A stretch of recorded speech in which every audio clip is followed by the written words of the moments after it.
L'avenir n'est pas écrit, il reste à construire. Donc la prédiction, pour nous prospectivistes, c'est une forme d'imposture. Ce qui m'intéresse, c'est d'essayer d'éclairer l'action présente à la lumière des futurs possibles, un petit peu comme lorsque vous êtes dans un véhicule. De temps en temps, vous mettez des coups de projecteur longue portée pour anticiper les virages et changer votre vitesse. Ou donc, je voudrais aussi préciser que la prospective, comme disait Pierre Massé, l'ancien commissaire au plan du général de Gaulle, c'est aussi une indiscipline intellectuelle. C'est-à-dire qu'on n'est pas des spécialistes de l'économie, de la technologie, de la sociologie ou de la démographie, mais on est un peu tout ça à la fois, puisque pour comprendre un problème, il faut l'éclairer à la lumière de tous les autres. Il faut une vision globale pour l'action locale.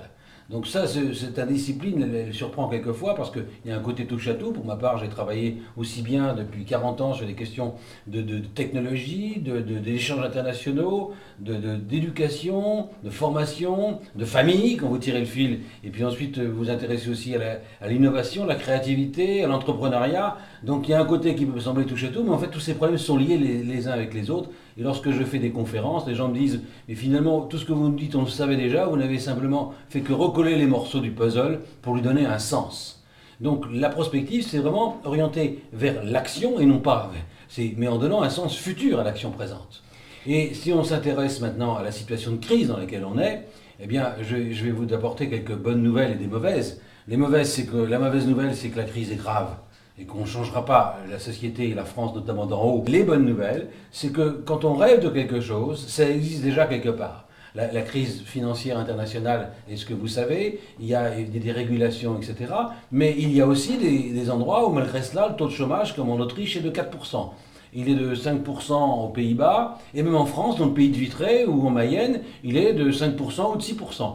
Donc finalement, les facteurs endogènes, internes, du développement sont plus importants que les contraintes exogènes. Et c'est ça la bonne nouvelle.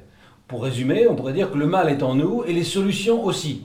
Et donc ce que j'apporte dans le livre Bonne Nouvelle, pas simplement des méthodes, c'est de l'application concrète, c'est montrer toutes ces bonnes pratiques. Et si nos gouvernants avaient la bonne idée, au lieu de vouloir agir de façon jacobine, de dire tout simplement on va pas implanter des arbres exotiques qui ne pousseront jamais, on va regarder ce qui pousse naturellement dans les territoires et on va le démultiplier. Alors je vous donne simplement deux exemples. Pour l'emploi, qui est aujourd'hui une des priorités du pays. Vous allez à Dijon, il y a le groupe ID, c'est un ancien animateur de rue qui est un quasi-curé de gauche, si vous voulez, et chaque année, il réinsère en emploi marchand des gens envoyés par Pôle emploi comme étant inemployables, 1000 personnes. Ça coûte 6 000 € pour la collectivité par emploi marchand réinséré. Au bout d'un an, ça rapporte 2 fois plus. Donc bref, ça coûte 2 fois moins cher ou 3 fois moins cher que les emplois d'avenir qui sont sans avenir. On le sait et on ne fait rien, on dit non, c'est pas possible de généraliser. Et là, il y a une vraie question, c'est le mode de gouvernance. Arrêtons d'être jacobins, soyons un peu plus girondins.